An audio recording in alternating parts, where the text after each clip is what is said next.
5টি পয়েন্ট জেনে প্রস্তুতি নাও। তুমিও ঢাকা বিশ্ববিদ্যালয়ের বায়োলজিতে যে রিটেন অংশটি আছে সেখানে বাজিমাত করবে। হ্যাঁ, শুধু বাজিমাত না, হুবহু তুমি লিখে আসতে পারবে যেগুলোই চাওয়া হোক না কেন।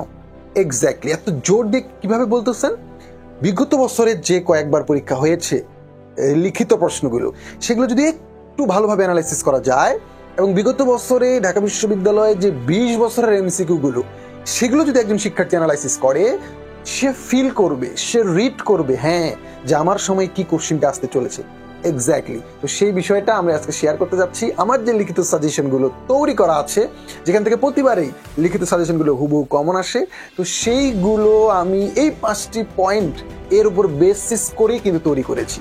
তো অনেক বেশি গবেষণা, অনেক বেশি অ্যানালাইসিস করার মাধ্যমে কিন্তু আমার এই সাজেশনগুলো তৈরি করা, যে একটা অধ্যায়ের কোন পার্ট থেকে, কোন অংশ থেকে লিখিত প্রশ্নটা ঢাবি করতে পারে, কেন করতে পারে এবং কেন এই প্রশ্নটা দিবে না, সবগুলো জিনিস আজকে আমি বলবো।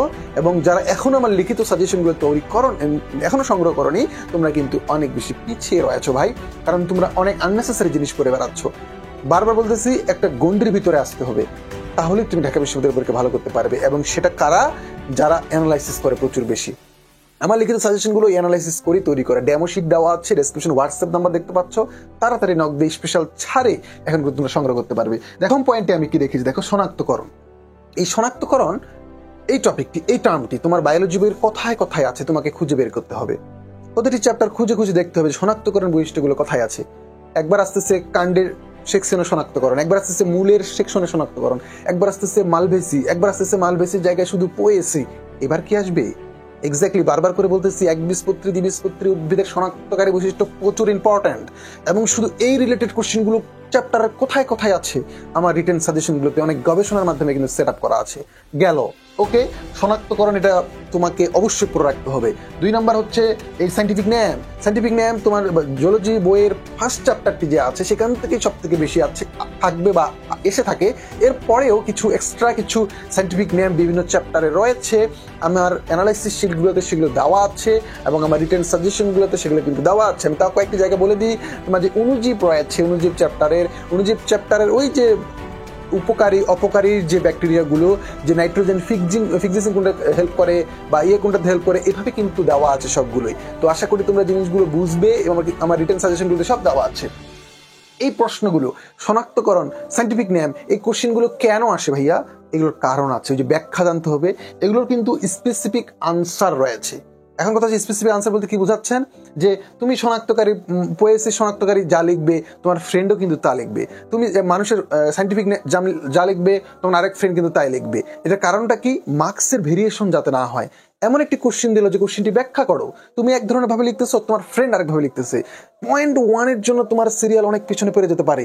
এই ধরনের রিস্কগুলো ঢাবি নিবে না। ঢাবি পয়েন্ট টু বি নোটেড এমন ধরনের কোশ্চেনগুলো করার চেষ্টা করে যেগুলোর স্পেসিফিক আনসার রয়েছে। এক্স্যাক্টলি, একটু ভাবো, একটু বুঝো।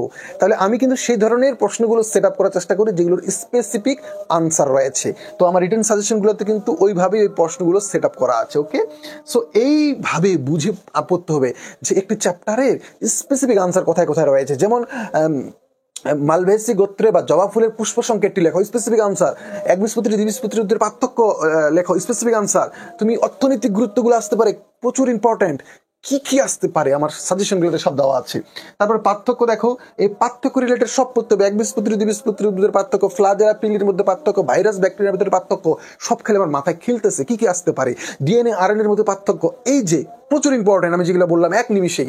এইভাবে অনেকগুলো আছে আমার রিটেন সাজেশনে। তো এই সাজেশনগুলো যারা সংগ্রহ করেছো তারা অনেক এগিয়ে রয়েছো ভাই। তোমরা এখন জানো কি কি পড়তে হবে, কারণ আমার এগুলো সব গবেষণা ধর্মী ভাই, সব অ্যানালাইসিস ধর্মী কথাবার্তা। আমি আজাইরা কথা বলি না। দেখো অর্থনৈতিক গুরুত্ব যেখানে যেখানে আছে, পোয়েসি, সালেক সংশ্লেষণের, তারপরে শ্বসনের, তারপরে হচ্ছে মালভেসি গোত্রের শনাক্তকারী অর্থনৈতিক গুরুত্ব, এরকম ব্যাকটেরিয়ার যে অর্থনৈতিক গুরুত্ব, ভাইরাসের অর্থনৈতিক গুরুত্ব কোথায় কোথায় আছে, এদের উপকারিতা অপকারিতা, এই জিনিসগুলো তোমাকে জানতে হবে। জেনেটিক ইঞ্জিনিয়ারিং এর গুরুত্ব, তাহলে এই জিনিসগুলো। নির্দিষ্ট উত্তর, তাহলে নির্দিষ্ট উত্তর কি? নির্দিষ্ট উত্তর আছে, এই প্রশ্নগুলোই তোমাকে পড়তে হবে। বিশাল একটা বড় প্রশ্ন দিবে না যেটা ব্যাখ্যা করো, কারণ জায়গা একটা বড় ফ্যাক্ট এই জায়গায়। তাহলে অনেকগুলো সেন্স কিন্তু কাজে লাগাইতে হবে। জায়গা, নির্দিষ্ট উত্তর, অর্থনৈতিক গুরুত্ব রিলেটেড, পার্থক্য, বৈজ্ঞানিক নাম শনাক্তকরণ, সবগুলো পয়েন্ট মাথায় রেখে আমি আমার সাজেশনগুলো তৈরি করেছি। যারা সংগ্রহ করেছো অবভিয়াসলি এগিয়ে থাকবে এবং ঢাকা বিশ্ববিদ্যালয় একটা কোপ দিবে, একটা বাজিমাত করবে তোমরা ইনশাআল্লাহ, এবং তোমরা ভালো করবে। এবং যারা এখনো সংগ্রহ করেনি তোমরা সংগ্রহ করে নেবে এবং তোমরাও অনেক ভালো করবে ইনশাআল্লাহ বায়োলজিতে। ওকে, বায়োলজিতে নিয়ে কোনো টেনশন নাই, রিটেনে তোমরা অনেক ভালো করবে। এত বেশি প্যারা নিয়ে লাভ নেই যে এত ইনফরমেশন কি করবো। আশা করি তোমরা খুব তাড়াতাড়ি সিটগুলো সংগ্রহ করে নেবে এবং তোমাদের যে কনফিডেন্স লেভেলটা অনেক বেশি বেড়ে যাবে উইদিন 1 উইকস।